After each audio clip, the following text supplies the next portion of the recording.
Hey guys, welcome to a new episode of the vlog. I'm gonna start perhaps the dorkiest series I've ever done, and that's coming from a guy who has just a lot of very dorky musical history content on my vlog already. But today I'm going to be diving into the art of labelography. What is labelography? Well, I'll tell you. It's a history of the various center ring label designs that various record labels have used. I'm going to be covering mostly LP labels in this series. And now it's not just a dorky look back at the fascinating artwork that's graced these center ring labels. If you don't know what I'm talking about, I'm referring to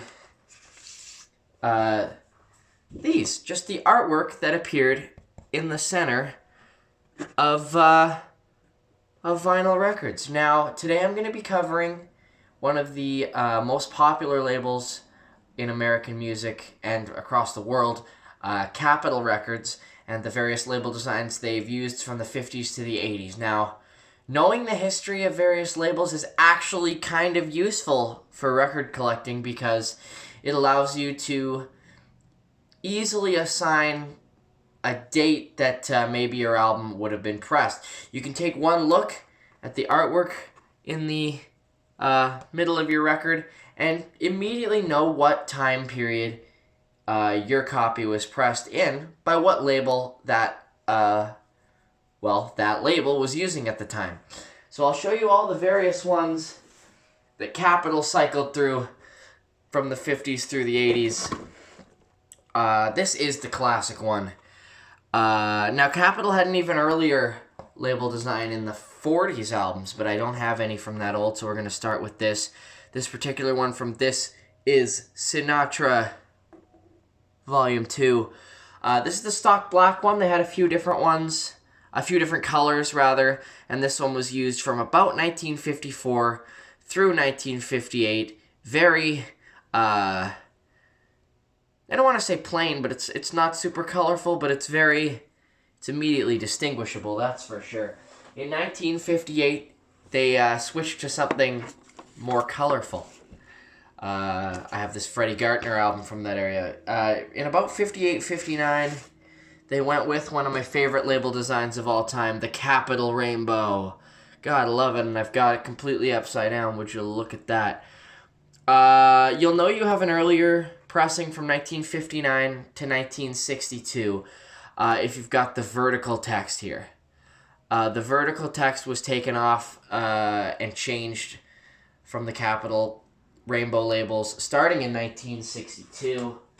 I have an example of that as well from this Beach Boys album, All Summer Long. Here's a plain one without any of that vertical text nonsense. A simplified version of that label, which Capitol wound up using pretty much through the 60s, which makes this a pretty famous label because, all the old Beatles American issues on Capitol were originally issued on this label.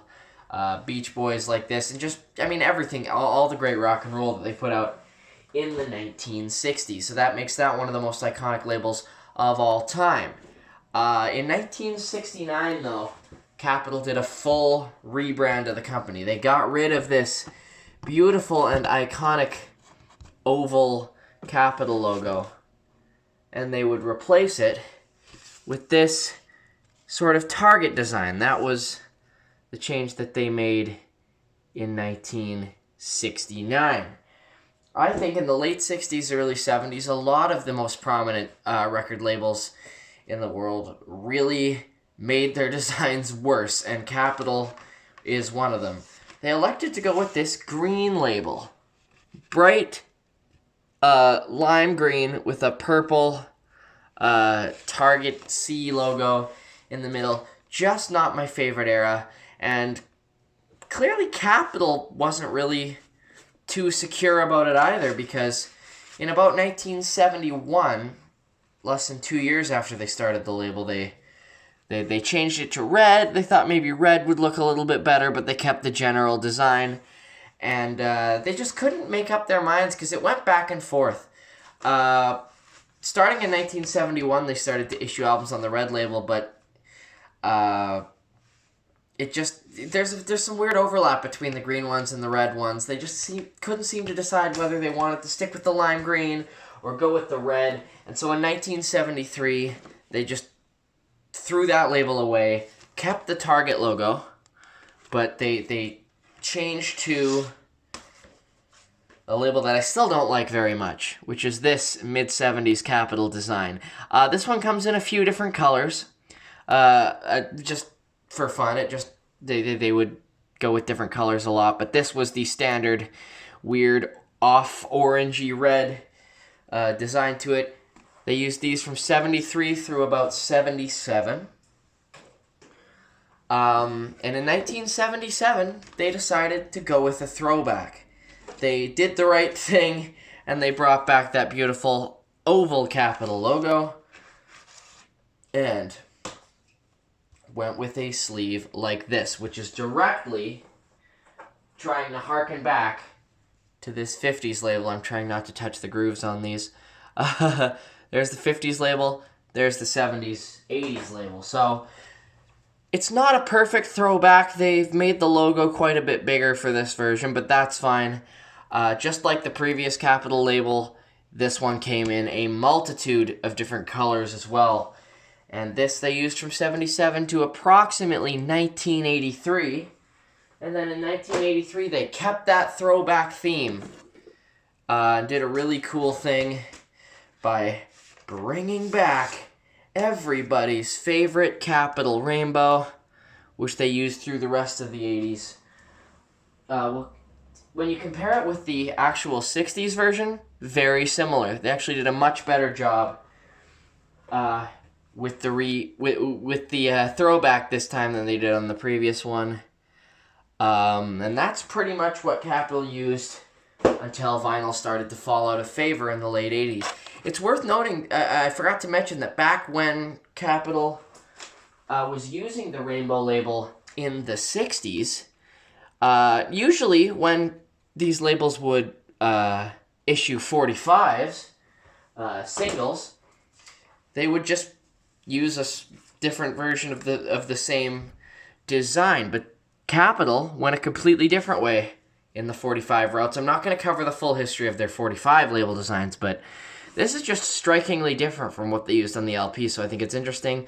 They used this throughout the 1960s. It's a Beatles example, so all your classic Beatles US singles from before 1968 are on this label. And I always identified it with surfing because it kind of looks like waves, I always thought. Very different design. Anyway, just thought this was a new concept for videos to cover the visual evolution of various record labels. I'm actually enjoying this sort of collage that I've inadvertently created. Look at that, Capitol albums through the years. I've deliberately picked some albums that were not in the best of shape so that I'm not banging around some near mint albums, but there you go.